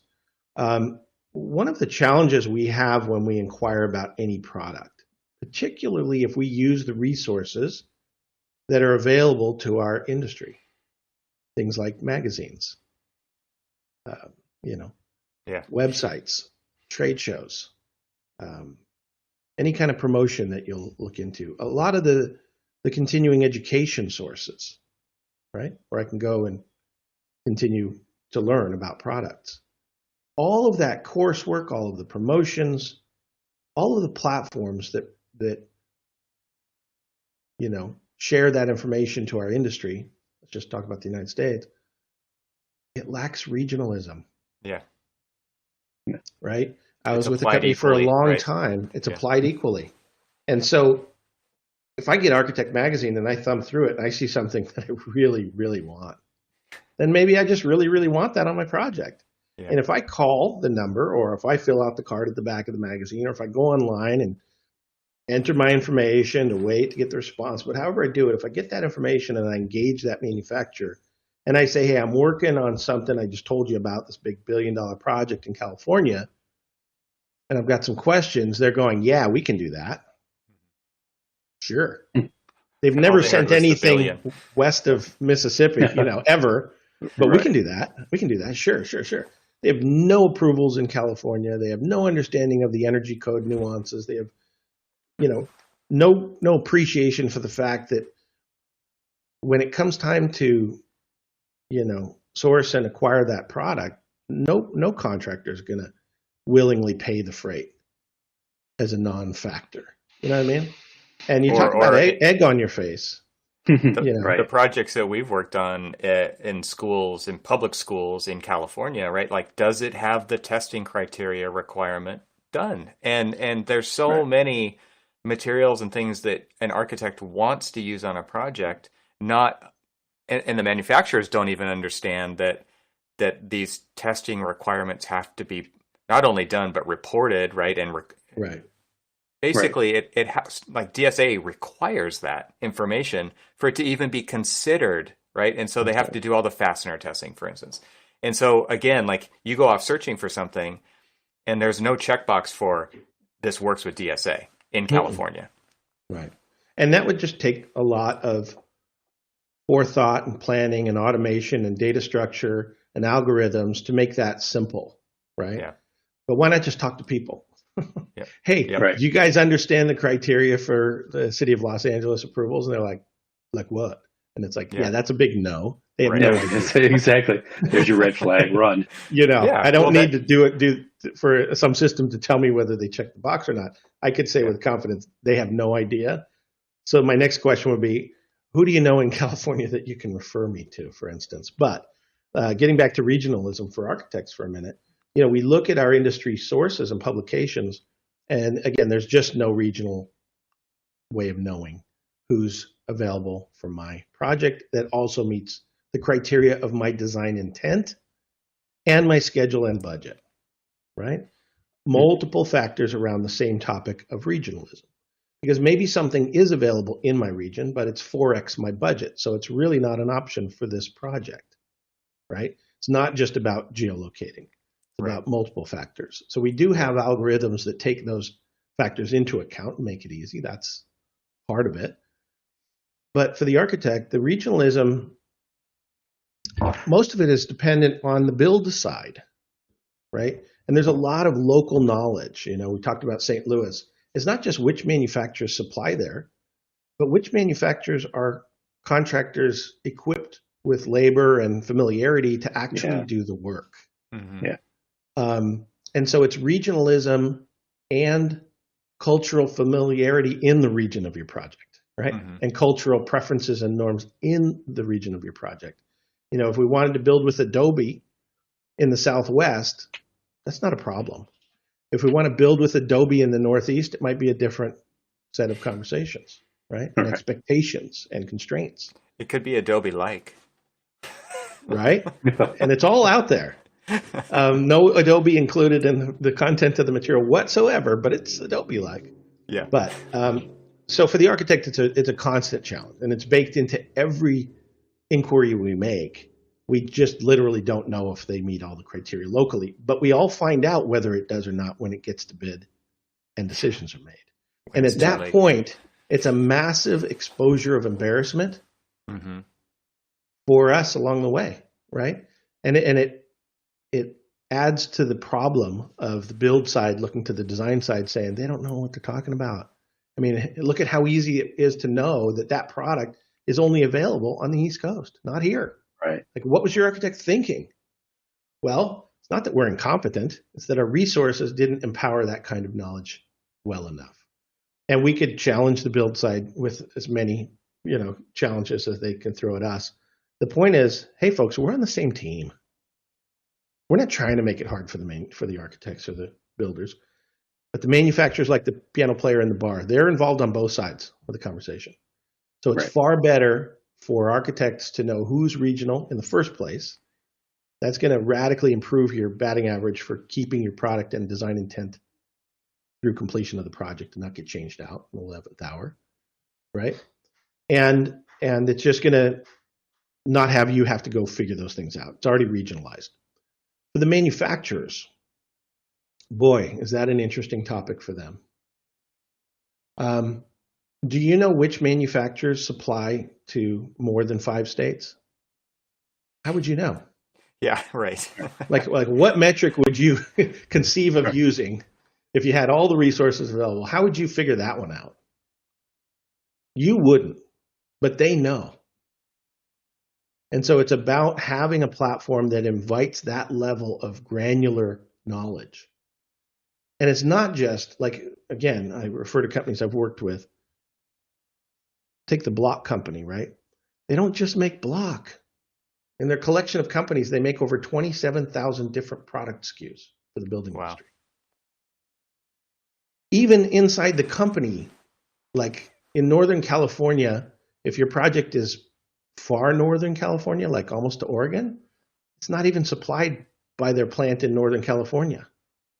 It's supplied by their plant in Nevada. Why? Well, because the logistic corridor is far better, it's far better to source from Nevada than from the Northern California plant. Okay, how would I know that? My project's in Northern California. Yeah, I picked from your Northern California plant palette. Yeah, but those products aren't available up there unless you pay some surcharge. You know what I mean? So the point is that regionalism, when you look at the manufacturing part, what product, how is it distributed? Some things are sold direct to contractors. Some are sold through distributors. Like a lot of brick products, clay brick products are sold through distributors. A lot of concrete products are sold through distributors and direct to contractors.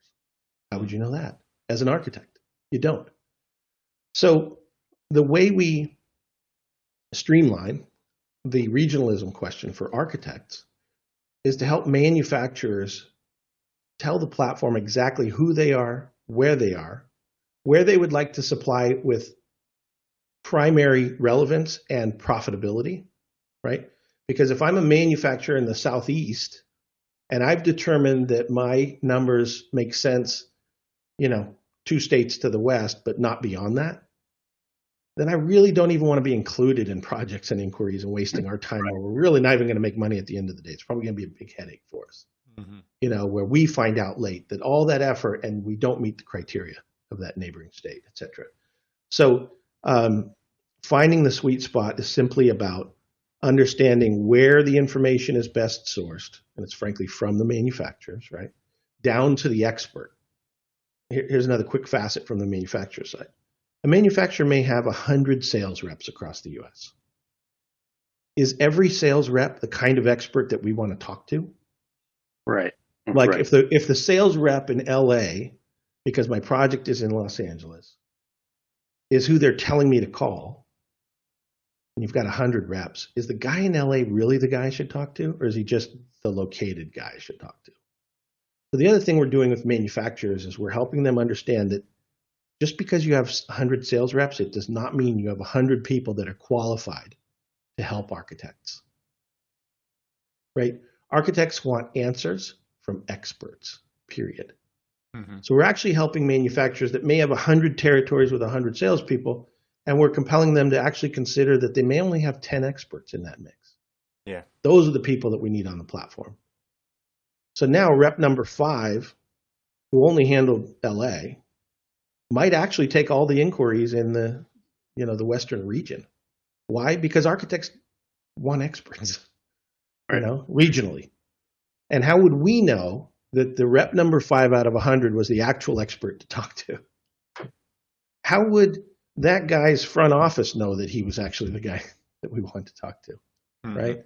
So the complexity of regionalism is pervasive in our impacts, and it needed to be solved. And that has taken years to figure out on our end and years to put together the solution set.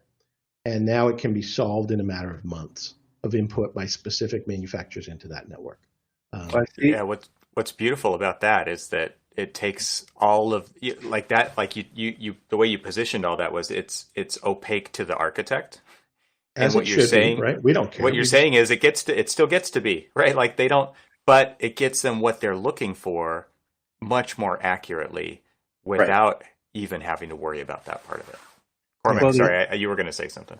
Well, I was just going to say, I mean, there's two other factors to regionalism that this actually helps the architect solve. And, one of them is, okay, and I like the fact that you put it this way, is a product actually available in your area?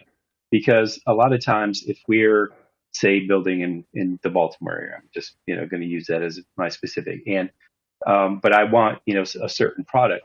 Is that product available in Baltimore?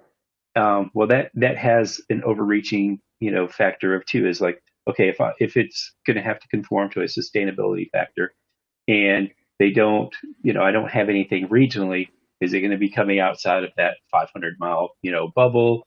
And if it says, well, yeah, okay, well, maybe I need to start looking at other products because, every product now has, or every project now has a level of sustainability that they need to conform to. The city of Baltimore, the project I just recently submitted on, we're following the LEED tract, and the LEED tract, materials have X criteria that you have to follow. And finding out, being able to find out if that product is actually available regionally is a big factor in determining whether or not you're going to use that product. And even more so is if you can find out from the manufacturer, okay, I want to use this this product on my project. However, my client wants to see this product. Can you tell me, where another installation of this is so I can, arrange some kind of tour for my client so they can see it in action, because they may not have ever used this before. Now I can show them, what I'm trying to achieve for them. It's not so scary anymore if they can touch it. Exactly. Yeah, exactly. And so being able to have access to, that project in a more regional fashion, or that product in a more regional fashion, is definitely something that is of use in the kind of like the regional aspect of easing the architect's mind. Yeah. One other quick reference on the regionalism side of things and the resources that we access as an industry regularly. When I started digging into this and I really started understanding who the regional sources are and were as manufacturers, and then I looked at the mainstream resources online and otherwise, and I put those queries in, many of the most prolific suppliers in certain regions weren't even showing up. Mm. Like they weren't even showing up. So, using concrete block again, there are some companies that provide certain regions where like 90% of the time it's just one company. And when I search the mainstream databases in those regions for that product type, the company doesn't even come up. I mean, how disabling is that to the process? Never get the job, right? When I never even knew the most relevant. So now put yourself in the shoes of the manufacturer again. Right. How many projects are they missing? Yeah. Right. When they say, hey, 90% of the time our product is used in that region, well, only about 10% of the people even know that you exist. Wow. Because 90% of the time they're searching resources that don't include you. Right. Right. And you are not getting invited to the party. So from a manufacturer's perspective, isn't a great goal for them that wherever their footprint is, however complex it may be, that whenever there's projects in that specific footprint, at least they're in the consideration for all projects in that region where their product is being called on. Yeah, it helps everybody. Yeah. It's a ridiculous efficiency that has lacked a solution for decades, right? And back in the old day when it was, I'm sorry, Evan, but quick point. Back in the old day when you had to move all of your products by horse and carriage or horse and cart, you knew what regionalism was and who the players were. Yeah, we just don't live in that day. Right. So it's a little different challenge. What I was going to say was, the way that the information is presented to architects online, especially, is that, and I guess in the magazine is a great example too, is that it all works everywhere, right? And so exactly. There's no specificity to that, but you assume that because your eyeballs see that thing, that it works, like that it should be available, and that's just not the case. And the way that you just laid out how complex that really is phenomenal problem to solve, and by taking that off the table and making it a key part of, let's call it the algorithm, even though it is on a certain level, it is, and on a certain level it's just a fundamental that needed a whole tool set and logic to unravel and to reposition and to reconnect and then to prove it out, right? And to make it work. And we're actually, just a quick note, we're in beta, right? This isn't a product that's like launching off the shelves to market and everything's dialed and all the suppliers are there, et cetera. So all of the work to date was intense and complex, fully informed, not fully, but highly informed, right? From both sides of the puzzle, architecture and manufacturing. But we're actually in beta mode with full invitation from both sides to help us further refine the outcomes. And to me, that's what's the most exciting opportunity about this is that invitation to make things better, to actually solve these problems and not proliferate the existing problems in just a new way to access that information. Yeah, I hope that we're the least informed at the end of the day, and that the crowdsourced additional knowledge proves to be the group genius that the full turnkey solution, is going to include. One other quick reference on regionalism that's just an interesting thing that most of us probably have never thought about. As a manufacturer, we put up a continuing education course on a national resource. And I offered a course for energy strategy in California. Okay? The platform it was posted on was a national resource. The course was downloaded and completed by more than 500 architects. Only 5% were in California. So 95% of those folks who took the course, didn't really know initially that it was entirely about California. It was about concrete block and energy strategy, et cetera. I have to imagine that a good portion of those folks are never going to do a project in California. And they might have just wasted a bit of their time because it was so California specific. But there was no way to say, and I literally asked the platform provider, I said, I see this as an issue. Is there any way we can just promote it as a regional course? They said, yeah, we don't do that. Well, that's just one example from one course on one product in one state. Imagine how much of a quagmire that is on every topic. When I go online, I take a course and they say, nope, it says that I don't need any insulation for this system in this state because of something. And somebody in New York tries to use that data. Like I took the course, Right. Anyway, there's some stuff there that needs attention. And we're just trying to do it, and we're at the front end of the next step, which is beta and involvement and dialogue and participation by others. And really happy to have been given the opportunity to talk to you guys about this, and share the invitation to your audience as well. Yeah, I know that we've talked a lot about a lot of different things, and I think we really should wrap it up now. Sure. One of the kind of key wrap up points that I think is worth talking about, and then Cormac, I would invite any of your thoughts, and Bob, maybe you can wrap it up and let everybody know where they can find out more information about this and stuff like that. But the last point that I will make is that we've talked a lot about this on the various channels, right? It's taking a step back and leading a solution for everybody to get better together, and really saying that we are all in this together. Like this is something that we need to do by us, for us, and solve our own problems, and not wait around for somebody else to hopefully solve it for us, but really rolling up our sleeves and getting our hands dirty to solve this problem for us, so that we can spend this time on better things, right? That is a key thing that I see happening here. And it's worth pointing out that no one manufacturer could do this on their own, and no one firm could do this on their own. It really takes like that agnostic party to apply this to everybody and say, like, we're not just providing it to you. We're inviting you in.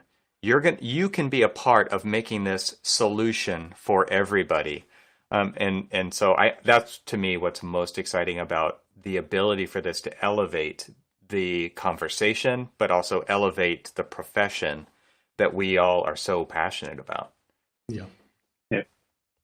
I mean, it seems like this is something that's filling a need that most people realized that there was a problem, but wasn't really sure of how to solve it, because it's just easier to kind of continue to keep doing things kind of status quo, and it's just like, well, this is just the way that, I mean, as many times as we approach a project where we're like, okay, well, this is just we're going to use this because this is how we've done it in the past and things like that. And that just kind of perpetuates the issue. And the thing about this is that, and we've talked about this in numerous different platforms, but just this conversation of, where do you want to spend most of your brain power? Like going out and searching 5,000 different products, or do you want to like find the right product and then get back to like what you really want to do, which is like that whole design process? And now multiply that across every architect. Exactly. How much time is seriously wasted? Oh my gosh. Yeah. Exactly. And, and so we like get back the part of the projects that you really love to do, rather than, we talk about the mundane process. Well, it's not really mundane if you like just let it. Yeah. You know what I'm getting. Yeah. I mean, one thing that I'm super excited about is that I'm now on this team and really attacking this from the architect side, and that's why the preamble that I just gave about being excited about creating something for the profession's betterment is so exciting to me to be a part of that. But I definitely don't want that to be what this conversation was about. I want it to be about how people now can get involved and know that they have somebody that they can come talk to about that and get this conversation like out in public. Yeah, to make it very clear, we are blessed to have Evan Troxel on board full-time at TechTap Inc., leading our architect community efforts. And it's just a natural fit, right? And I would say that you, Evan, are just an early adopter of the invitation, right?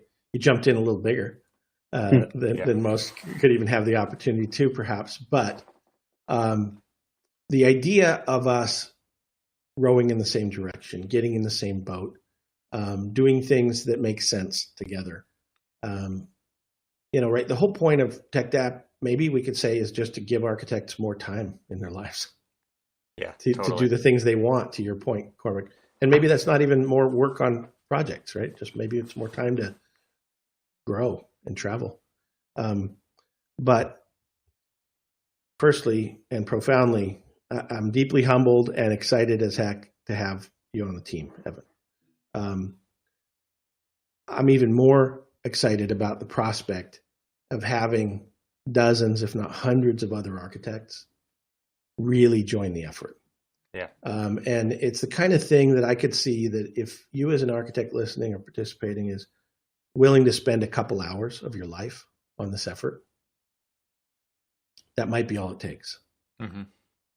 For us to be able to deliver back to you, in service to you, the kind of tools and solutions that you've been needing and hoping for every day, frankly, right?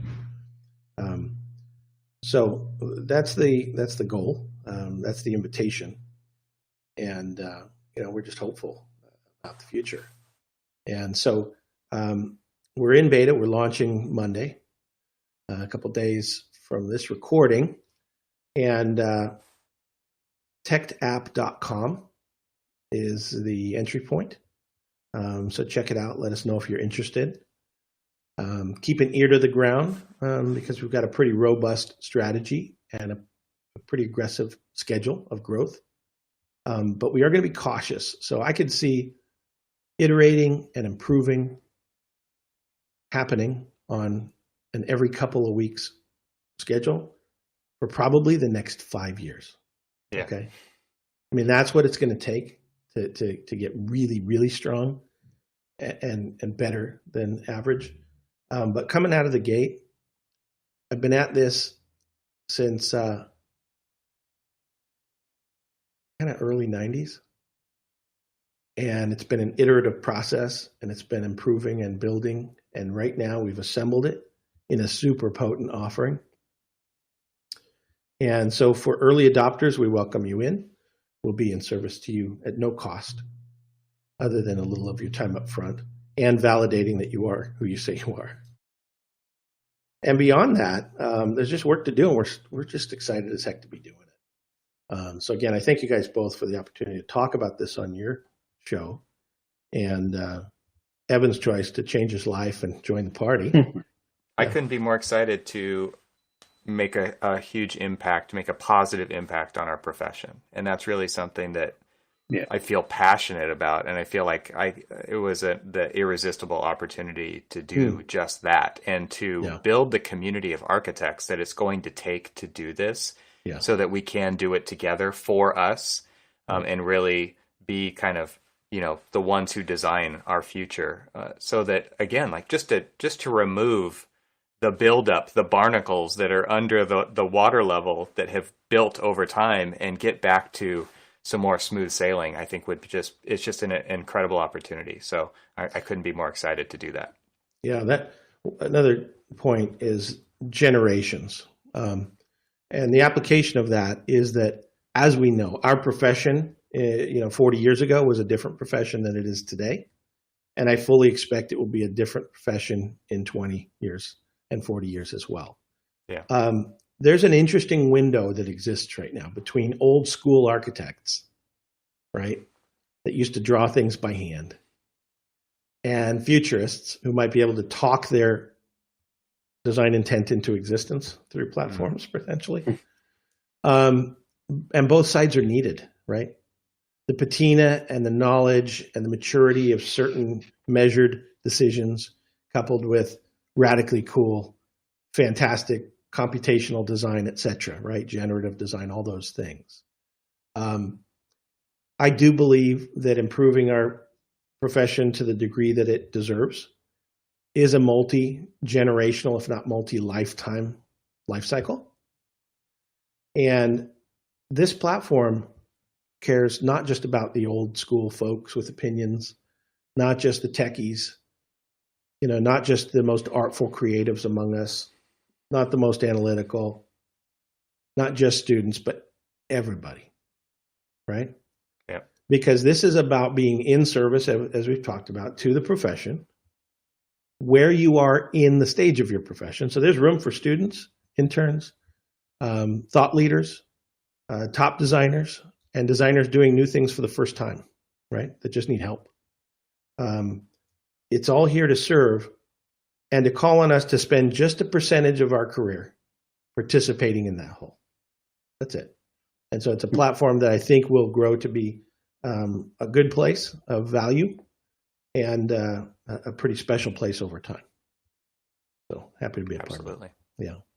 Well, thanks everybody for taking the time to have this conversation today. I feel like it's a bit of a reveal of sorts, and it's a bit of a new chapter for sure, for me especially. And so I don't think a lot of architects go to school thinking that they're going to solve this kind of a problem. But to me, like many problems that I come up against, I look at it as a design problem. And I feel like this is absolutely a design problem that deserves the attention that we're giving it. So I hope that people will go along this journey with us. And I couldn't be more excited to do that and talk about it here with you two. Likewise.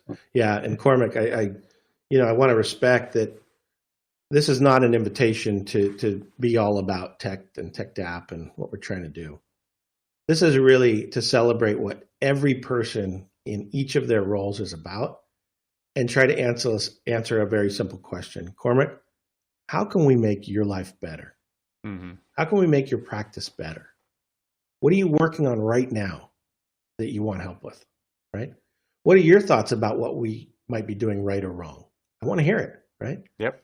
Yeah. And yet the bigger question is, how do we serve you based on your interests, needs, time, in your career, et cetera, types of projects you're working on, where you want to take your team, et cetera. How can we help? And if we can have a dialogue about that, kind of that cleanly over time with more and more of us, it is a design problem. And imagine the outcome if it's a really fully informed process, right? Absolutely. And so let's do this together as problem solvers. That's who we are as architects. Let's do this together, trusting each other, because I think each of the folks involved in their own merit have earned that trust and shown their true self. So let's invite more of that. Yeah. And let's invite as much diversity to the conversation as possible, right? It's not meant to be a narrow track solution. And the heavy lifting then becomes pretty easy for each of us, right? With big outcomes. And then lastly, a moment of silence for manufacturers and the recognition that we all need to just stop for a minute. Give up on your current assumptions about how it works, and how frustrating it can be, et cetera. And then kind of open that back up and celebrate the fact that, wait a minute, as architects, you mean to tell me that we've got hundreds of manufacturers with all the data we'd ever need, chomping at the bit to give it to us and answer exactly our questions with exactly the right information, like in short order and at no cost? And there's a platform that's going to allow that to happen without all the hair and baggage that comes with that in its current process? Yes. And it's not because we've created this solution. It's always been there. It's that we've devolved as a culture based on day-to-day experiences that have somehow forced that gap. And then over time, that gap has widened and it's not serving any of us. Yeah. We just got to stop. Contemplate a pivot. Every good venture is aware of a good pivot at the right time, right? Well, our industry needs a pivot. Both sides, all sides. So I think I would leave with that thought. Just take a minute to rethink how you might be willing and how it might look to change your perspective. All right. So you can either click a button on techdapp.com to get in touch and learn more, or you can send me an email if you want, evan@techdapp.com. And you could send an email to Bob if you want at bob@techdapp.com. And we would love to talk to people who are interested in going on this journey with us and participating and contributing. Absolutely would love to have those conversations. Sure. So Thanks for your time, everybody, today. It was a fantastic conversation, and I feel like we went deep, but that's what's needed. I definitely feel like that's what's needed. This is not just a fancy web page. This is not just there's an app for that. This is a deep, deep problem in need of a deep, deep solution with lots of thinking around it. And I feel like that's what we really spent the time to talk about today. So thanks for hanging out, you guys. I really appreciate it. It's been great. Thank you. Yep. Okay.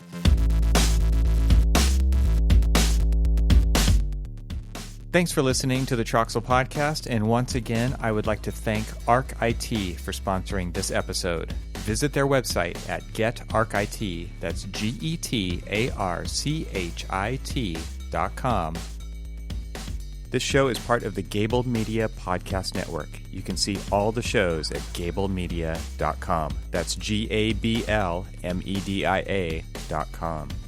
You can help support what I'm doing here by leaving a 5-star review on Apple Podcasts to help get the word out, and of course, share it with your friends. I'd love to hear from you, so leave a comment on the website at trxl.co/podcast, where you can find every episode. You can also follow me on Twitter and Instagram and YouTube. Just search for eTRXL. Talk to you soon.